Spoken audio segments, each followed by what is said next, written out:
very, very invested in our community. It's wonderful to be here. This is Vinney and also my good buddy Beau.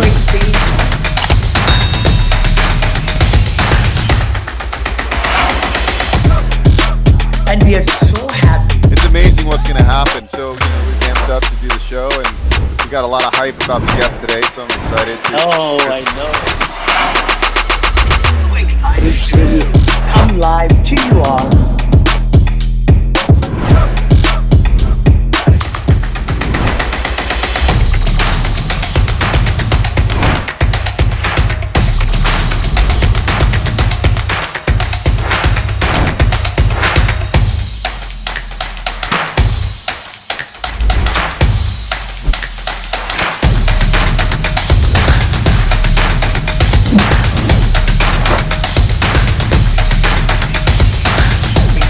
Live 9:30 every Friday.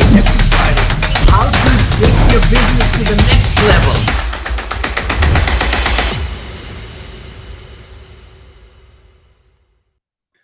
All right. Okay, we are here. Hey guys, I hope you're ready for us. Vinney and Beau show, Friday 9:30 a.m., 12:30 Pacific, and then 12:30 Eastern. I hope you'll please, as you join, tell us where you're from and introduce yourself, name. And we got a great guest speaker today. Zach Roesinger is in the house from Austin, Texas. Woo! We're going to have so much fun.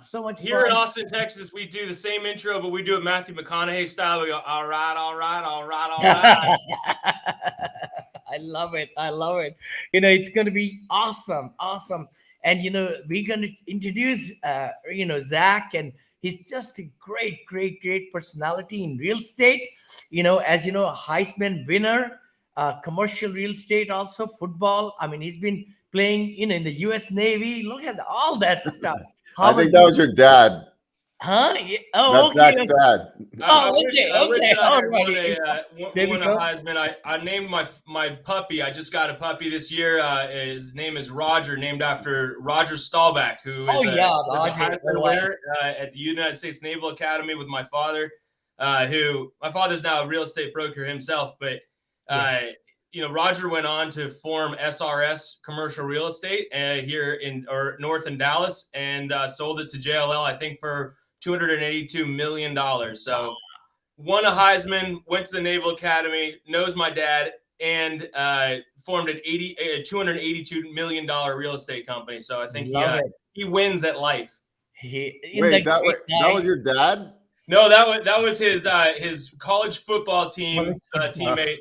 I wish I would be in a penthouse, doing this in a penthouse in Dubai. And get by. That would be freaking awesome. It'll be amazing. I mean, I could read the whole bio. Gosh, you got so many accomplishments. Zach, you've traveled the world, brother.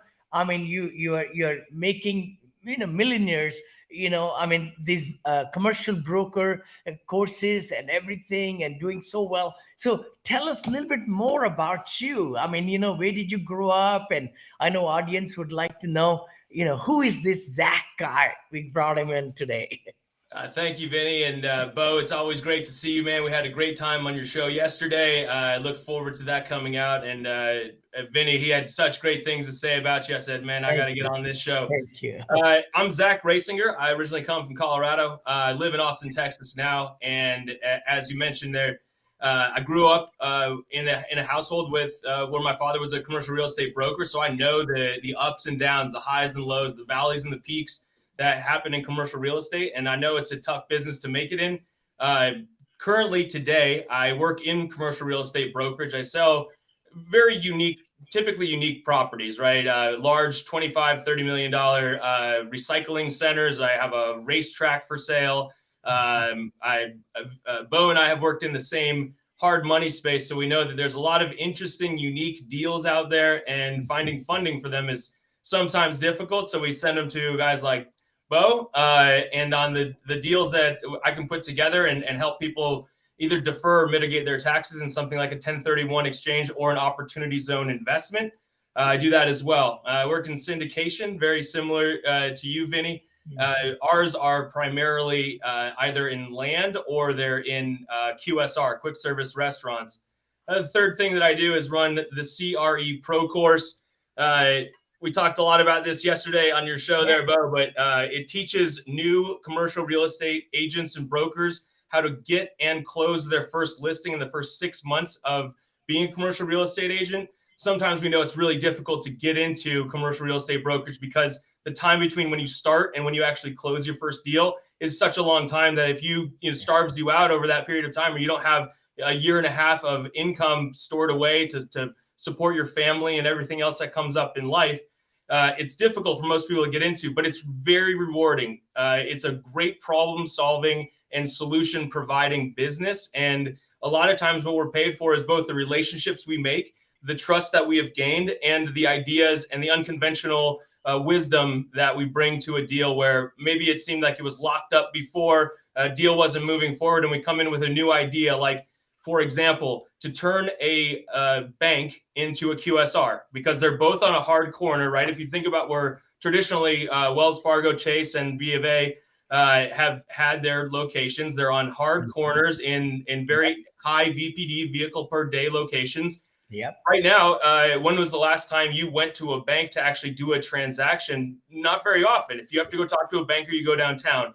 If you need to get money, you can go to an ATM. It's cheaper for the bank to make build an ATM and put it in more locations so they're more accessible, and you can do about everything from the actual ATM. So now they have all these buildings in very high frequency, high VPD corners that have drive-through lanes already. They have they're set up so that they have good ingress and egress. So ingress is when cars come in, egress is when they go out, and they are not prone to stacking. Stacking is when the cars go like back. You know, if you've ever driven by a Chick-fil-A and you see the cars pile into the street, government hates that, right? They don't want to take up one lane of their street. So one of the deals that, or one of the reasons that maybe I'm at all relevant is in Texas, anyways, is converting banks into QSR restaurants. So those same lanes, they can have runner go out there, just like you see again at like a Chick-fil-A, for example. Mm-hmm.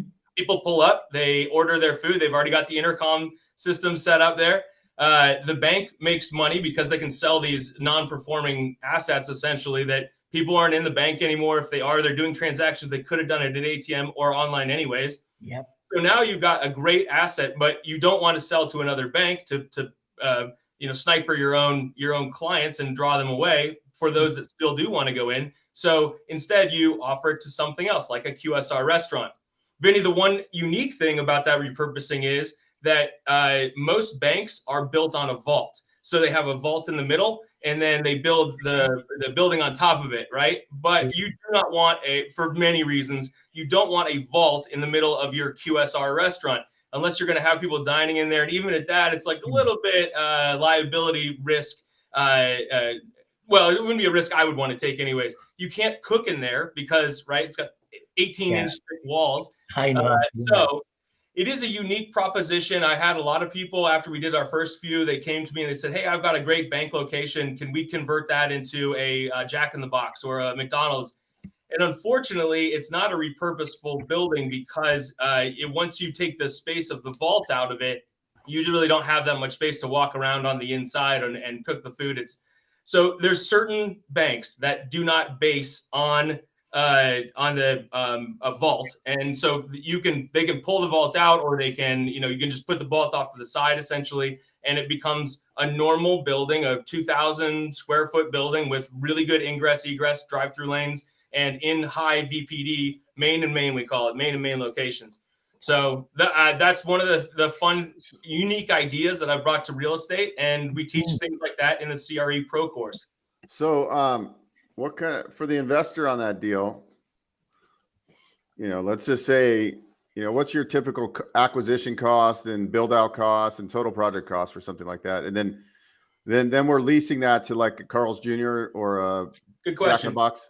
Good question. Well, no, I'll tell you how that works. So and this is something that I didn't know, and I also had to learn very quickly about franchising. So franchising, as in not just a franchise, like if you were going to open a Great Clips or something like that, but more so a restaurant, right? So you may have heard this about the franchising part of Subway, where Subway only allows you to be in certain locations, right? They have MSA, they have a certain number of locations per demographic or per area, per territory. They sell off those territories, and you pay back some of that money back to Subway, for example. But you also buy all of their stuff, all of their napkins, and they have agreements with the trash company, and they have really big contracts that lock you into doing exactly as they've set the business up for standardization, right? So when you go into a McDonald's, you want to expect the same thing. You want to get the same Big Mac with the same fries, with the same,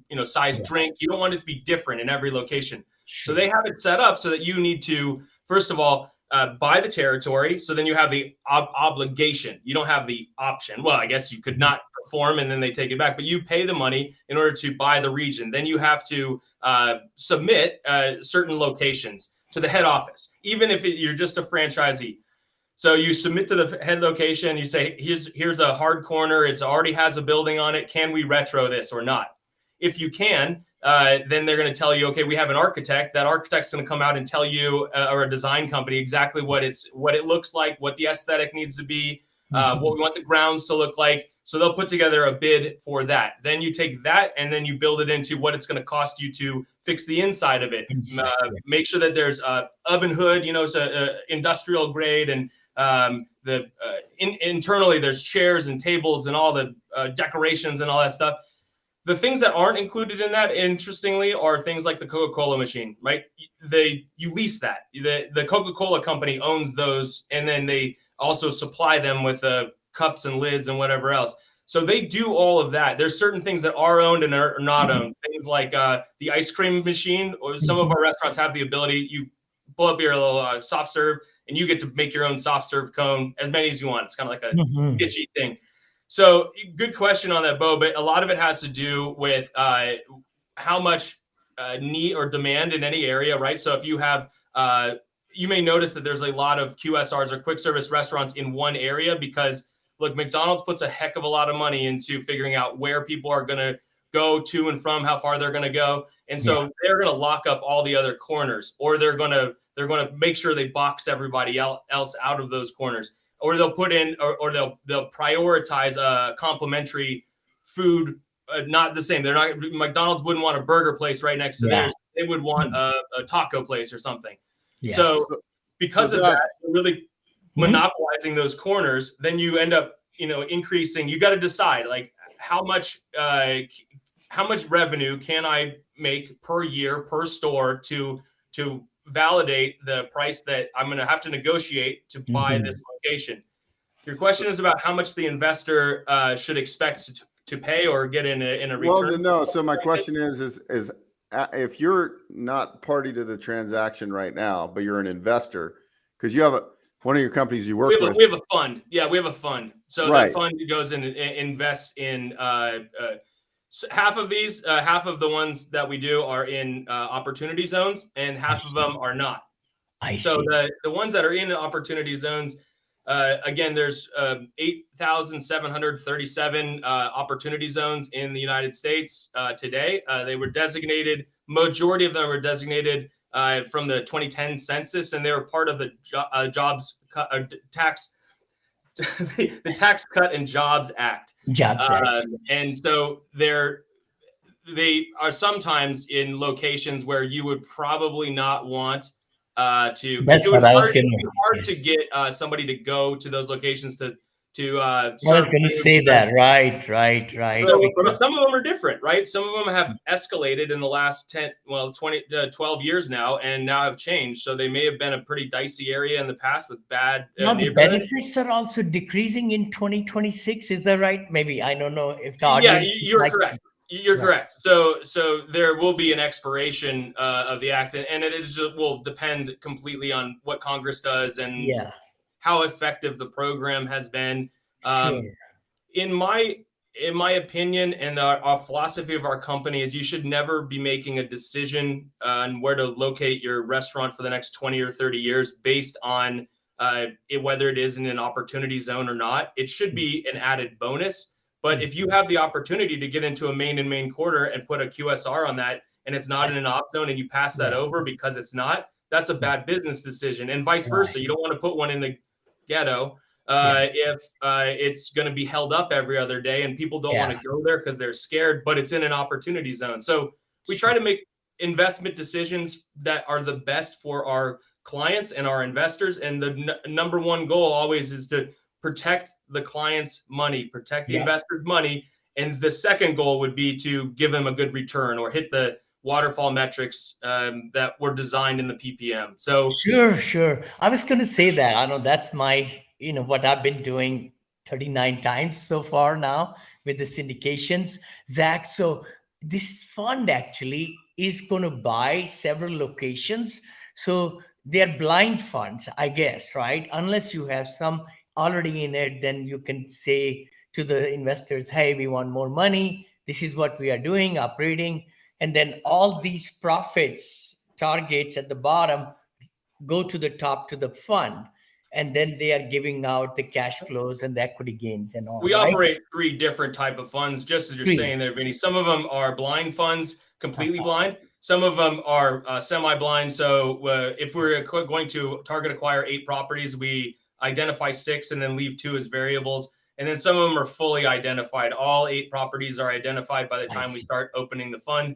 Beautiful. And to do that, it's a little bit more transparent, obviously, but and it doesn't give us as much flexibility. Sometimes you just don't have 8 ready to go, and you just say, and look, Vinney, just like a lot of us, you and I, and our investment pools, cash is no longer king. So people are looking for places to put it, and we haven't had a hard time filling anything because people need a place to make an investment, to invest their money, and they want to do it in a smart, responsible way. Right. So true. I mean, this is a great niche. I know we have seen repurposing of the warehouses, office buildings, all that, even like hotels into apartments and, and so on. This is really unique. I mean, I never thought that, locations of the banks could be converted into quick service. So that's very good niche. Right there. Yeah, I'm missing some points in here though, because we raise the money, we buy these old banks, we already in the back of our mind already have the end tenant, right? They're gonna lease from us. We're not gonna sell it to them. They're gonna be we hold them. Yeah. We don't lease out we don't lease these properties out. You could do a triple net lease, and then that's a pretty simplified deal from there. We hold it in a portfolio for the extended period. At some point, we consolidate and sell off the package of 50 restaurants or something at one time, pay out all the investors. Again, it depends if it's an opportunity zone deal or if it's a non-op zone. As Vinney was mentioning, and we talked about briefly before, there's minimum required hold periods in order to mitigate the taxes at 5, 7, and 10 years. In order to really get the benefits from it, you need to invest for the entire 10-year period, and ours have a minimum cap of 10-year period. So they're. Oh, it is 10 years. It's not preventing somebody from selling, but it does give first right of refusal to the other members in the group. And most people that are investing in it, we heavily caution against pulling out before the 10-year period, primarily because it cascades back. So if it's like 9 years and 9 months and you decide to pull out for whatever reason, you will owe a substantial amount of tax, not only on the actual asset and the mitigated cap gains, but also on all the money that you've made through the QSR paying out every quarter for the revenue that it's producing, or the revenues that it is producing.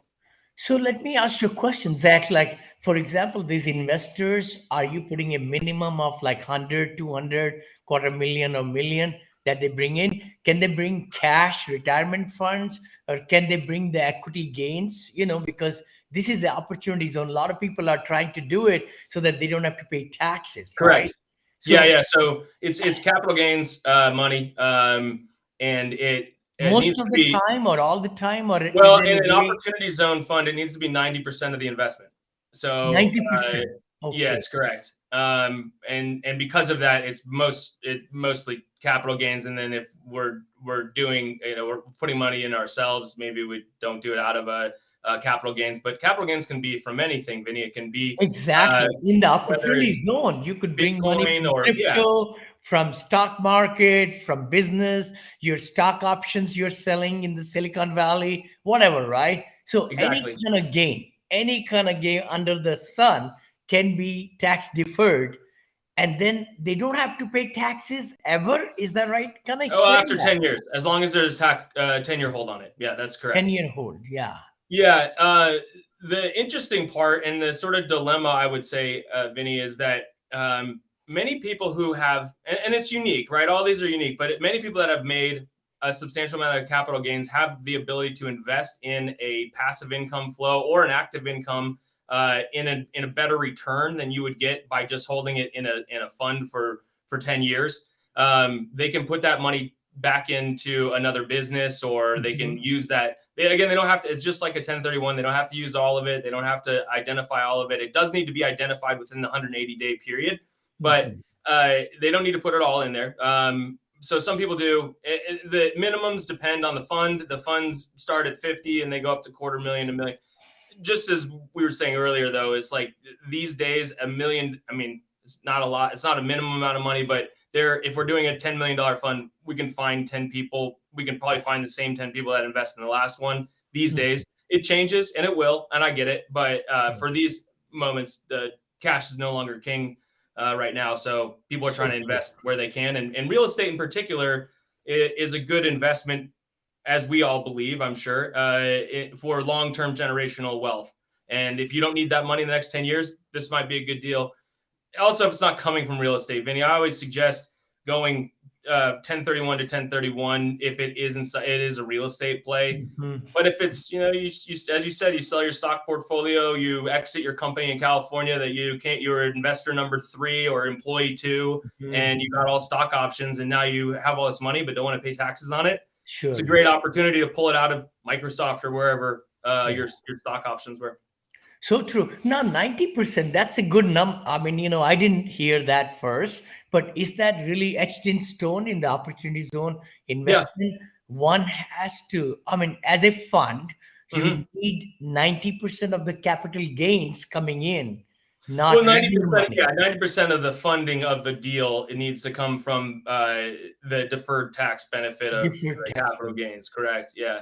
So it's really designed for that, right? If you're trying to make it doesn't make sense.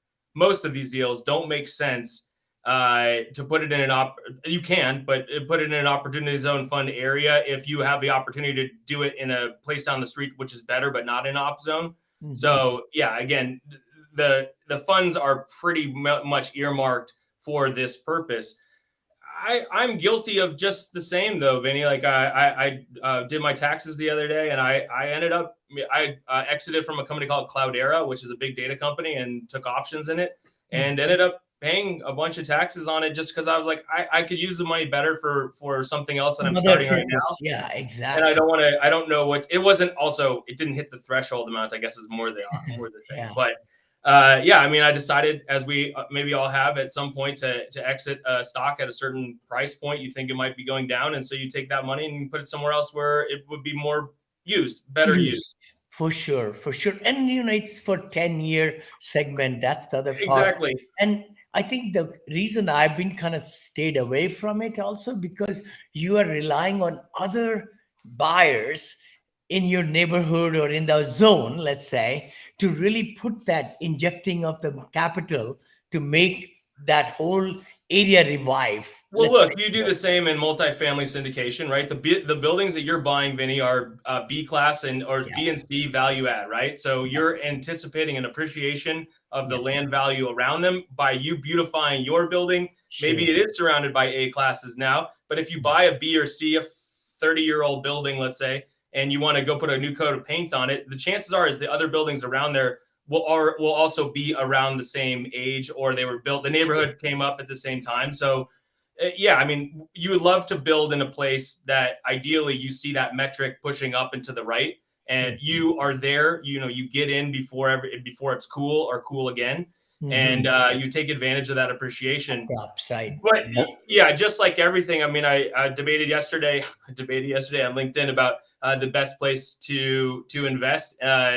And in particular, talking about whether it's warehouse or it's office or whatever. And one of the guys said, well, I just invested in land, LAND. This is a ticker symbol. It's farmland, long hold REIT farmland. So they're anticipating that just like a land cover play, we've benefited from it greatly here in Central Texas. Somebody that put money into buying farmland that was in Taylor, which is where Samsung is building a $16 billion facility, or by Tesla. It was farmland until like 2 years ago. It was somebody just said, I have money. I think Austin's cool. And maybe some cattle can be raised on this. And then all of a sudden some developer comes in and says, hey, I will pay you 90 times what you originally bought it for, just because things just happened around in those areas. So you want to, skate to where the puck is, as Gretzky says. Totally. Well, we're coming up to our top of the hour. That's right. Yes. Let's dive into your course real quick. If anybody's out there would be interested in learning how to be an awesome commercial broker, can you give us kind of like a high level overview of the course, what you do, what it does? Absolutely. So I teach the course. It's available 24/7, 365, any device that connects to the internet. It's all video courses. It has PDFs of cold call scripts. It has 26 modules. So we teach the soup to nuts of commercial real estate. As my partner Dan and I, Dan Lukowitz, triple net superstar out of Detroit, as we did more and more of these LinkedIn Lives as you're doing today, we realized that there's absolutely a need for teaching the actual art of brokerage, let's say. There's a lot of financial modeling courses out there, and CCIM is a great, I would say maybe outdated, but great explanation of what it takes to be a broker, what a cap rate is, and so on. But we said, like, people were calling us all the time and asking us on our LinkedIn Live, what do you guys actually do all day? And so we said, well, look, this is a good way to speed up the process from 1 year to close down to 6 months. We have guys that do it and ladies that do it within 2 months. They join onto the course. They take the course. Obviously, we can see the back end of it. So I see how many times people watch the videos. Some people will start it on a Friday and finish it by the next Friday. And I look at how many times they've watched, like 160 hours of us over and over again. They want to learn the thing. They reach out to me. They say, hey, Zach, I'd love to learn more. I didn't really understand this part about triple net leasing. Can you explain this a little bit better? More than happy to do that. We do one-on-one coaching as well, but it helps an agent that's coming from residential, which is the same license, by the way, residential brokerage, to come to commercial. It's a whole new ball game, and it's very difficult. It's a shark eat shark world. And so we teach you how to be the biggest shark in the pool.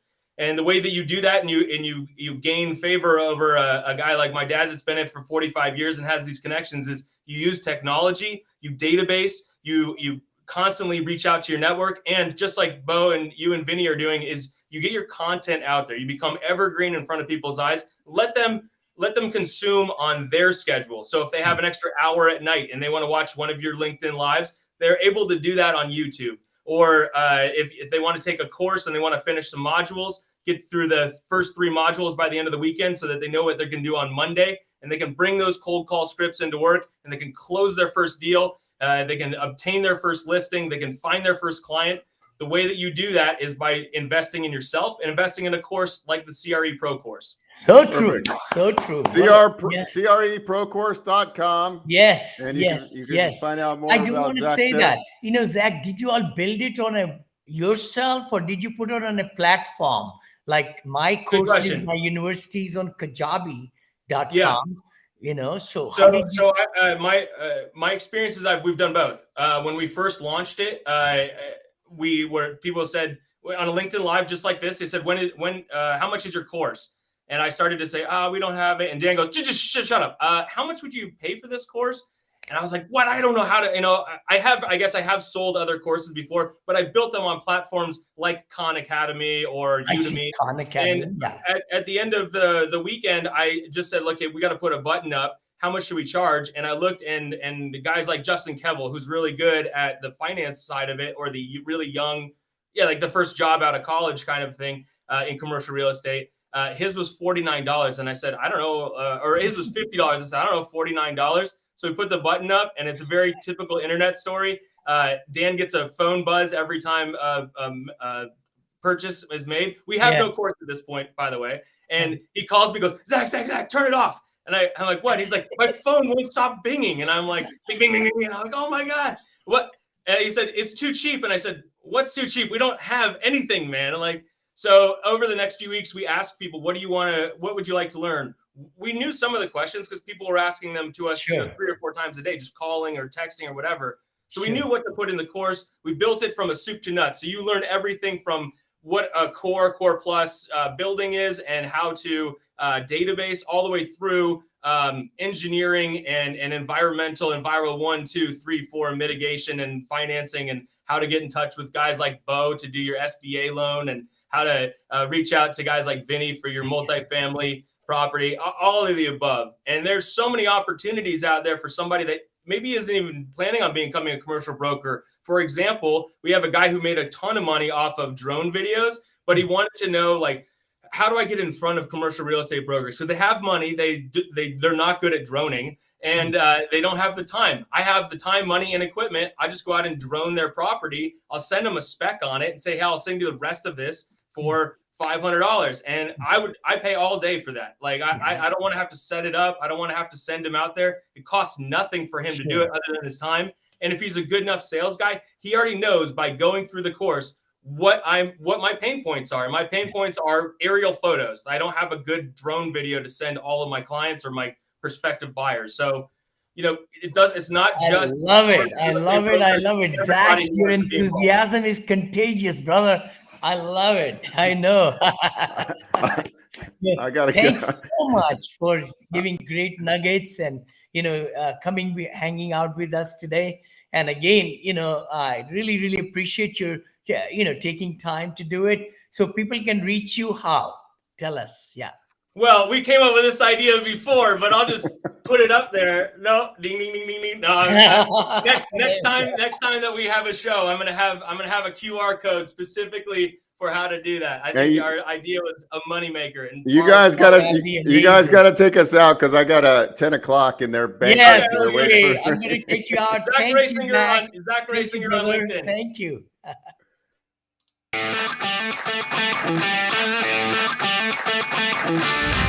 Good morning. Thank you for joining this morning. This is Vinney and Beau show. Some of you might know me, Vinney Chopra, and my partner, Beau Eckstein. And we come to you live at 9:30 Pacific, which is 12:30 Eastern, every Friday. Thanks for joining. And I think, Vinney, honestly, we at some point we're going to start a affordable housing multifamily division underneath Monell Investments. I'll run the division. Wow. We'll have a nonprofit component, and we'll help. Wow. We could probably help this in a big way, really. I would love that.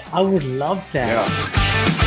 It's been an exciting week. I hope it's been for you also. Beau, you have some questions, but yeah. Oh, yeah. I got a lot of questions. How are you, brother? Good to see you, Vinney. Good to see you, Beau. Oh, thank you. We are so privileged to have you. Hey, Vinney, real quick. Yeah, bud. All right, I'll bet you sushi that you don't know what does SAS stand for? Hi there, everybody joining us, watching us. We are live in 7 channels actually today, in the YouTube, in LinkedIn, in Facebook groups and Facebook. Thanks again for liking the show. Please give comments, share, and we are here for a very